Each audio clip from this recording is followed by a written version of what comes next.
지난주 일부터 우리가 사순절 기간에 우리 그리스도인들이 가져야 할 정체성, 그다음에 우리 그리스도인들이 우리 믿음 가운데 가져야 할 믿음의 모습들에 대한 이야기들을 좀 나누고 있죠.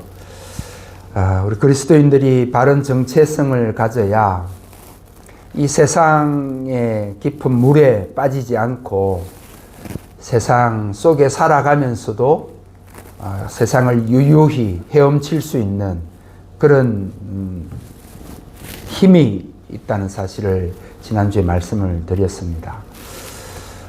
그렇게 세상 속에 빠지지 않고 세상 속에서 살아감에도 불구하고 유유하게 살아낼 수 있는 방법으로 지난주 첫 번째 시간으로 전신갑주를 입어야 한다라는 말씀을 드렸죠. 그러면서 그 전신갑주의 재료를 두 가지 말씀을 드렸는데 그 첫 번째는 하나님의 말씀을 가지는 것이었습니다.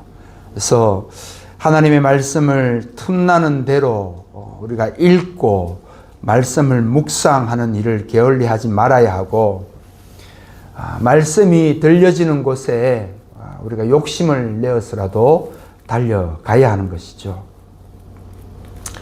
그리고 또 한 가지의 재료는 바로 우리 일상생활 속에서 찬양을 놓치지 않는 것이라고 했습니다.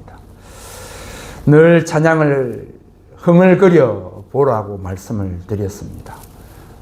그래서 그 찬양 속에서 힘을 얻고 찬양을 통해서 하나님의 능력을 덧입는 그런 삶이 될 수 있다 말씀을 드렸습니다. 어떻게 지난 한 주간의 삶을 살아가시면서 말씀을 조금 더 가까이 해보셨습니까?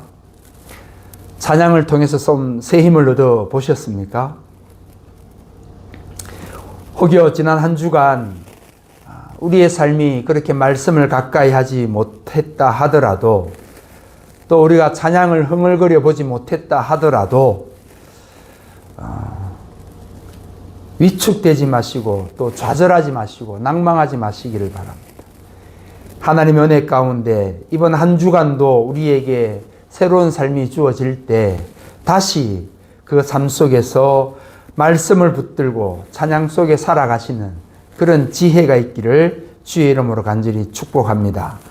여러분, 오늘은 주신 본문의 말씀을 가지고 우리 그리스도인들의 전신갑주가 될 수 있는, 그래서 우리 그리스도인들이 세상에 빠지지 않게 우리 그리스도인들을 기름으로 온전히 감싸주는 그 세 번째 재료에 관한 말씀을 나누시겠습니다. 그 세 번째 재료가 바로 기도입니다. 여러분, 우리가 잘 부르고 익숙한 가스펠 찬양이 하나 있습니다.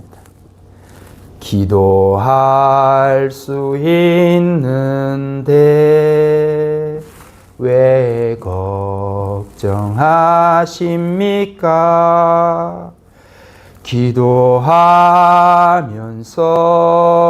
왜 염려하십니까? 이런 가사의 찬양인데요. 여러분, 이 찬양은 우리 그리스도인들의 삶에서 아주 강력한 베네핏, 우리 그리스도인들의 삶에 아주 강력한 유익이 되는 것 가운데 하나가 기도라는 사실을 알려주는 내용입니다. 누구나 하나님을 아버지로 고백하는 사람은 언제든지 아버지 되시는 그 하나님께 기도하면 된다는 것 아닙니까? 기도할 수 있다는 것 아닙니까?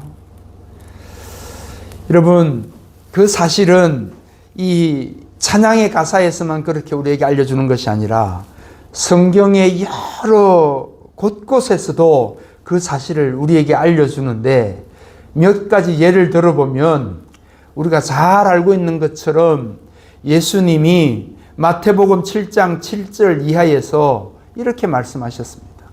구하라, 그리하면 너희에게 주실 것이요. 찾으라, 그리하면 찾아낼 것이요.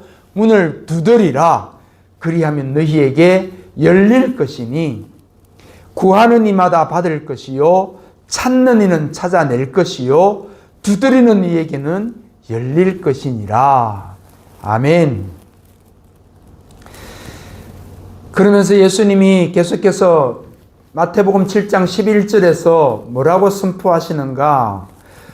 너희가 악한 자라도 좋은 것으로 자식에게 줄 알거든 하물며 하늘에 계신 너희 아버지께서 구하는 자에게 좋은 것으로 주시지 않겠느냐. 할렐루야.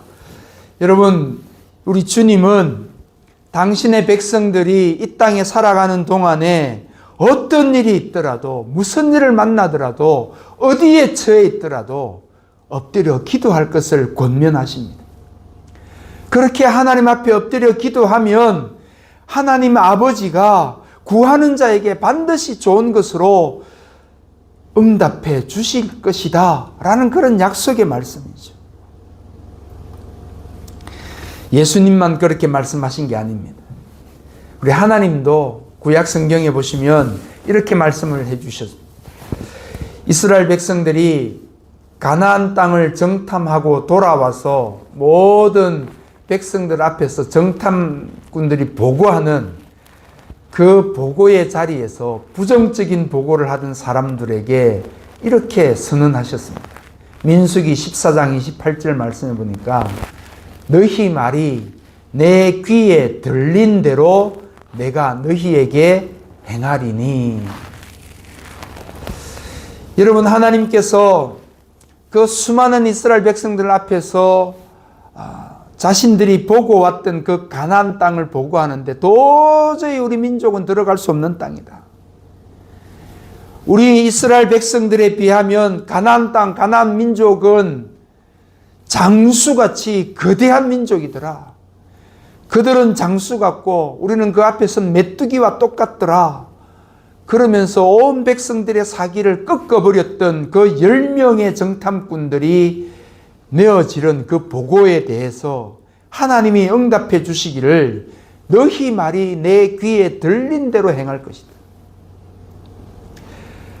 그렇게 말씀하신 하나님이 실제로 그렇게 보고했던 그 10명의 정탐꾼들 가운데 어느 누구도 가나안 땅을 밟지 못하게 하신 것 아닙니까?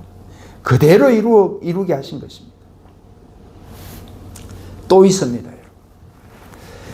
하나님이 이스라엘 백성들에게 그 광야를 살아가도록 광야로 이끌어내셨을 때 이스라엘 백성들이 이만저만 불평불만이 아닙니다. 어떤 불평을 했는가? 물이 없으면 목이 마르면 물 없다고 불평하고 양식이 없으면 양식이 없다고 불평하고 또 고기가 먹고 싶다고 불평하고 이런 막 불평들을 쏟아낼 때 하나님이 온 이스라엘 백성들에게 코에서 고기 냄새가 나서 싫어할 때까지 고기를 먹게 해주겠다. 그런 약속을 하죠. 여러분, 하나님이 그렇게 약속을 하셨는데 그 사실을 모세가 받아들이지를 못합니다. 하나님, 무슨 말씀이냐?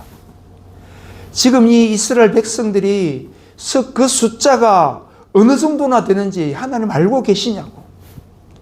이 수많은 사람들에게 어떻게 하나님 한 달 동안이나 고기를 먹게 해주시겠다 그런 약속을 하십니까? 여러분, 모세가 하나님 앞에 엎드려서 기도하면서 그렇게 기도한 거예요. 그 기도를 들으신 하나님이 민수기 11장 23절에서 뭐라고 말씀하시는가? 이렇게 말씀하셔요. 여호와께서 모세에게 이르시되 여호와의 손이 짧아졌느냐? 내가 이제 내 말이 내게 응하는 여부를 보리라. 할렐루야. 여러분, 하나님의 그 전능하심, 하나님의 그 능력이 여전히 변함이 없다는 말씀입니다.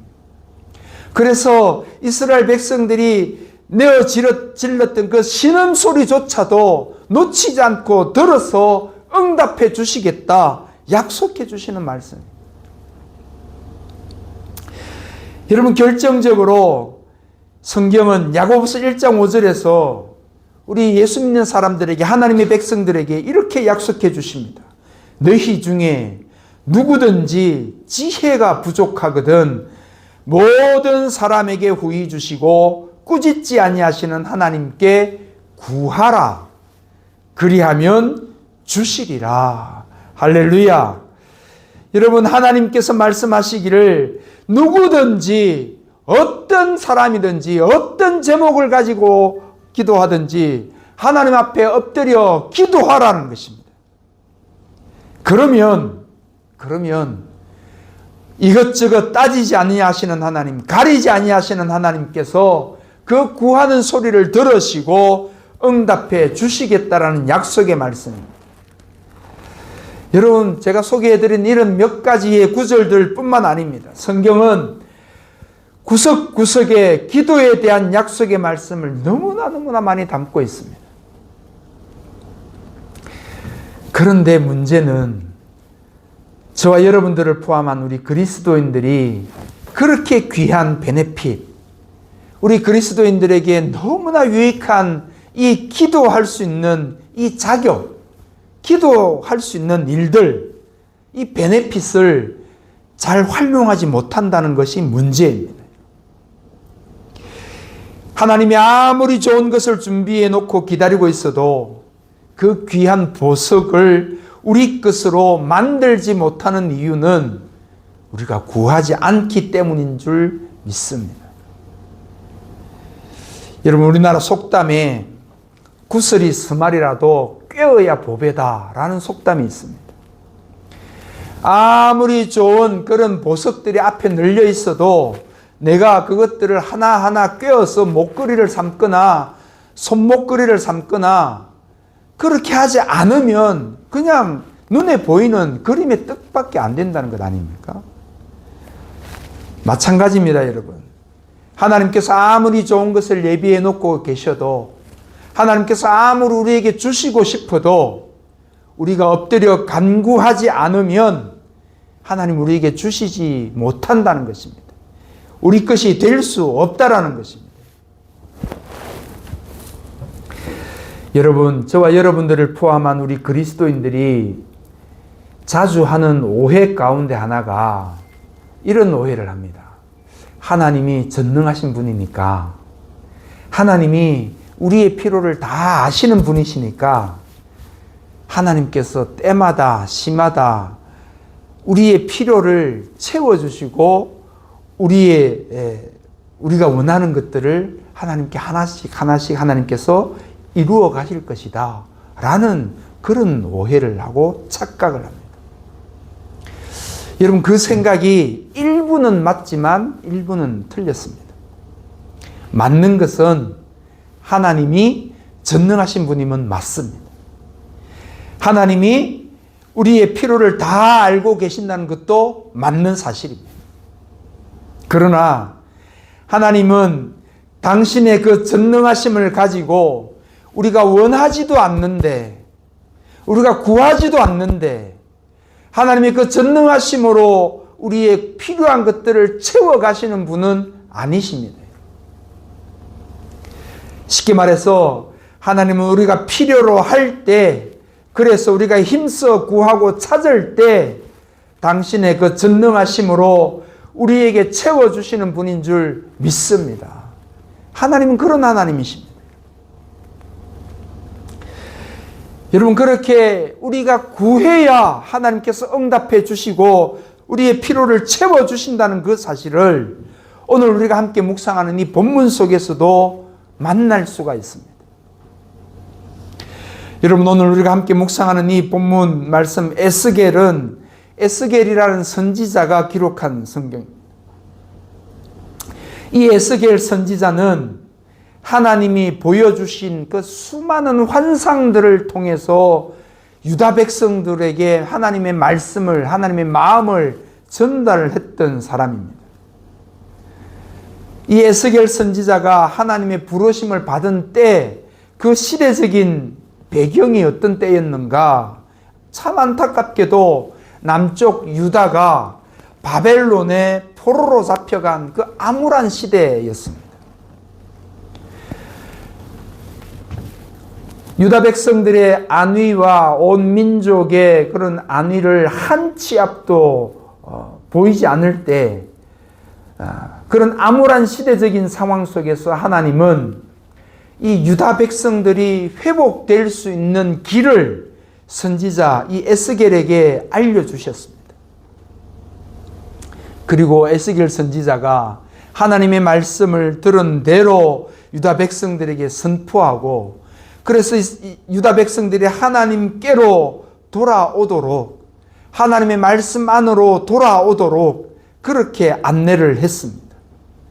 그럼에도 불구하고 유다 백성들이 쉽게 움직이지 않습니다. 쉽게 돌아서지 않습니다. 하나님을 떠났던 유다 백성들의 마음이 다시 하나님께로 돌이키지를 않는 것입니다.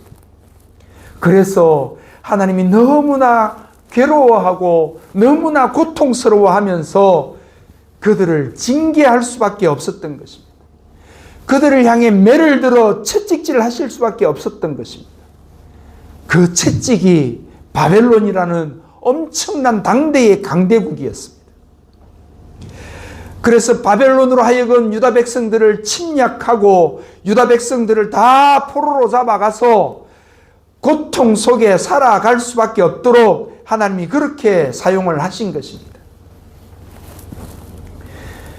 그럼에도 불구하고 그 암울한 시대를 살아내면서도 유다 백성들이 영적으로 깨닫지를 못하는 것 아닙니까? 하나님을 찾지를 않습니다. 하나님의 말씀으로 앞으로 돌아오지를 않습니다. 그래서 이제 하나님께서 강권적으로 유다 백성들을 회복시켜 주실 것을 이 에스겔 선지자에게 약속해 주신 것입니다. 하나님이 유다 백성들을 회복시켜 주시는 방법이 어떤 방법인가?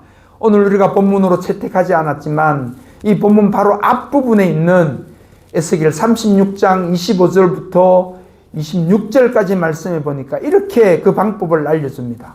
맑은 물을 너희에게 뿌려서 그리고 또 새 영을 너희 속에 두고 라고 그렇게 말씀하십니다.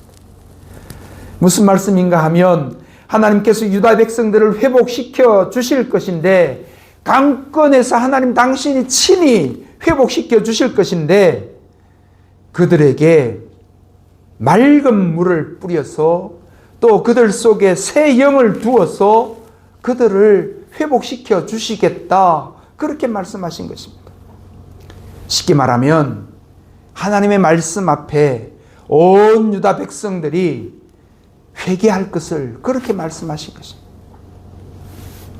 그리고 다음으로 이스라엘 백성들에게 새로운 영을 주셔서 그들로 하여금 하나님의 율례를 지키고 따르게 할 것이다 라고 말씀하신 것입니다. 유다 백성들이 하나님의 말씀을 지키고 율례를 따를 때 하나님의 구원하심과 회복의 축복이 임하게 될 것이다 라는 그런 말씀입니다. 놀랍게도요, 참 놀랍게도 하나님께서 그렇게 유다 백성들에게 새로운 영을 부어주셔서 그들을 회복시켜 주시려고 할 때 성령이 온 유다 백성들을 감싸 주실 때 일어나는 현상이 있다는 것 아닙니까? 그 현상이 바로 오늘 우리가 채택한 본문 말씀 34절 35절 말씀 속에 이렇게 기록되어져 있습니다. 같이 한번 읽겠습니다. 34절 35절 시작. 전에는 지나가는 자의 눈에 황폐하게 보이던 그 황폐한 땅이 장차 경작이 될지라. 사람이 이르기를 이 땅이 황폐하더니 이제는 에덴 동산같이 되었고 황량하고 적막하고 무너진 성읍들에 성벽과 주민이 있다 하리니. 여러분, 그동안 이방 나라들에 의해서 황폐하게 되었던 이스라엘 땅에, 그 유다 땅에 하나님이 새 영을 부어주시니 이제는 에덴 동산 같이 될 것이라 라고 그렇게 선언해 주시는 것 아닙니까? 그런 약속을 해 주시는 것입니다. 예전에 사람들이 지나다니면서 이제 이 땅이 다 메말랐다, 완전히 사람들이 다시는 거하기가 힘들구나 라고 그렇게 생각하던 땅에 그 땅이 경작이 될 것이고 결국은 그 땅이 에덴 동산같이 풍성한 땅이 될 것이다. 그렇게 약속해 주신 것입니다. 여러분, 혹시 시골에 있는 시골을 한번 방문을 해 보실 기회가 있는지 모르겠습니다. 저희 집에, 시골에 있는 집이요. 그 집이 우리가 살아가는 공간이 있고 바로 그 집 옆에 텃밭이, 큰 텃밭이 있는데요. 저희 부모님이 다 돌아가시고 나니까 그 사람이 살지 않으니까요. 이렇게 그 한 분기만 지나면, 이 한 해 여름만 지나면 그 텃밭이 완전히 쓸모없는 땅이 되어버리더라고요. 얼마나 많은 잡초가요, 제 키보다 무성하게 자라버리더라고요. 사람이 살지 않으니까 금방 그렇게 변해버리더라고요. 그렇게 황폐하게 변해버려서 완전하게 잡초 더미가 되어버린 그런 땅들, 이 유다 땅들이, 유다 성읍들이 하나님의 징계를 받고 하나님이 사용하시던 그 징계인 바벨론이라는 그 나라 강대국이 휩쓸어 가고 난 뒤에 완전하게 황폐하게 된 그런 땅들이 이제 하나님이 새 영을 부어주셔서 그 땅을 새롭게 경작하게 되고 그 땅이 에덴 동산같이 될 것이다 라고 그렇게 하나님이 선언해 주시는 것 아닙니까? 여러분, 에덴 동산이 어떤 곳입니까? 말 그대로 기쁨의 동산이고 은혜의 동산이 에덴 동산 아닙니까? 사람들이 살아가는 그 공간이 기쁨이 충만하고 하나님의 은혜가 충만한 공간이, 그곳이 바로 에덴 동산입니다. 하나님께서 창조하신 완벽한 공간이 바로 에덴이라는 동산이었습니다. 하나님은 이제 당신이 회복시키실 그 유다 땅이 바로 그 에덴 동산같이 완벽한 공간이 되게 해 주실 것이다 라고 말씀을 해 주신 것입니다. 그런데 여러분, 여기서 우리가 주목해야 할 사실이 한 가지 있습니다. 하나님이 선지자 에스겔에게 그렇게 유다 땅을 에덴 동산같이 완벽하게 복원시켜 줄 것이라고 그렇게 약속을 해 주시면서 한 가지 조건을 달았어요. 그 조건이 뭔가 하면 오늘 본문 37절 말씀에 있습니다. 그럼 37절 말씀을 한번 같이 읽겠습니다. 시작. 주 여호와께서 이같이 말씀하셨느니라. 그래도 이스라엘 족속이 이같이 자기들에게 이루어 주기를 내게 구하여야 할지라. 내가 그들의 수효를 양떼같이 많아지게 하되. 여러분, 이게 무슨 말씀인가 하면 하나님께서 조금 전에 말씀드린 것처럼 유다 백성들이 살아가던 그 땅을, 유다 땅을 황폐해서 사람이 도무지 살아갈 수 없는 그런 땅을 이제는 경작을 하고 에덴 동산같이 완벽하게 은혜의 땅으로, 완벽하게 아름다운 공간으로, 그렇게 기쁨의 동산으로 만들어 주실 것인데, 그런 계획을 가지고 계시는데 그래도 이스라엘 백성들이 해야 할 일이 있다는 것입니다. 그래도 유다 백성들이 그토록 하나님이 이루어 가시도록 구해야 한다는 것입니다. 그래도 유다 백성들이 엎드려 기도해야 한다는 것입니다. 하나님이 반드시 그렇게 해 가실 것이라는 약속을 해 주셨지만 그 약속대로 하나님이 이루어 가기를, 하나님께서 이루어 주시기를 유다 백성들 한 사람 한 사람이 엎드려서 간구할 때, 그럴 때 하나님께서 이루어 가신다는 것입니다. 여러분, 유다 백성들이 바벨론에 포로로 잡혀가 있을 때 그 사람들의 마음의 소원은 첫째도 광복이고 둘째도 자유를 회복하는 것 아니겠습니까? 그래서 그들 가운데 어떤 사람들은 자신의 목숨을 초계같이 던져가면서 민족의 해방을 위해서 애쓰고 헌신하지 않았겠습니까? 그런 유다 백성들을 향해서 놀랍게도 하나님이 당신의 백성들의 그 소원을 이루어 주시겠다 약속해 주십니다. 하나님이 그런 계획을 가지고 계신다는 것입니다. 반드시 기쁨이 넘치는 동산으로 다시금 만들어 가겠다는 것입니다. 수많은 주변의 나라들이 바라볼 때 다시는 유다가 회복하지 못하겠구나, 완전히 황폐한 땅이 되었구나, 그 모습을 바라보던 수많은 사람들이 이제는 저곳이 기쁨의 동산이구나 라고 생각할 정도로 온전하게 회복하시겠다는 약속입니다. 그 하나님이 약속을 가지고 계시더라도 유다 백성들이 해야 할 분명한 일은 바로 엎드려서 기도해야 한다는 것입니다. 모든 상황을 알고 계시는 하나님이니까 당연히 당신의 백성들의 아픔을 아시고 그래서 하나님께서 해방시켜 주시겠거니 그런 생각을 가지는 것이 아니라 지금 당장 유다 백성들이 해야 할 일은 하나님을 찾고 엎드려서 도우심을 구하는 일이어야 한다는 사실입니다. 사랑하는 성도 여러분, 우리 하나님은 우리의 삶을 변화시키고 우리의 삶을 역전시킬 수 있는 능력이 있는 분인 줄 믿습니다. 그런 위대하신 하나님께서 저와 여러분들을 포함한 이 땅의 모든 그리스도인들에게 요청하십니다. 그래도 우리가 기도해야 한다는 것입니다. 사랑하는 성도 여러분, 저와 여러분들처럼 예수 그리스도인들이 살아가면서 가질 수 있는 가장 강력한 베네핏, 그 가운데 하나가 바로 기도라는 것입니다. 그래서 우리가 이 땅에서 살아가는 저와 여러분들이 해야 할 일은 명확합니다. 그것은 바로 하나님께서 이루어 가실 일들에 대해서 우리가 더 많이 엎드려 기도하는 것입니다. 우리가 더 자주 하나님 앞에 엎드려 기도하는 것입니다. 할 수만 있다면 날마다 하나님 앞에 엎드려 기도하시기를 바랍니다.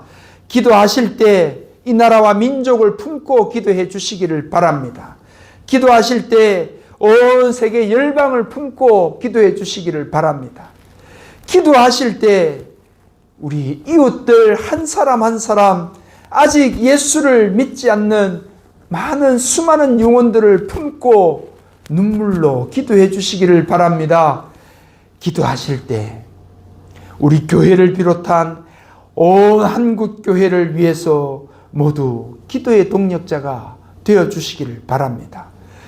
여러분, 기도가 힘입니다. 기도가 능력임을 우리가 엎드려 기도함으로 경험하시는 저와 여러분들의 복된 삶이 되시기를 주님의 이름으로 간절히 축원합니다.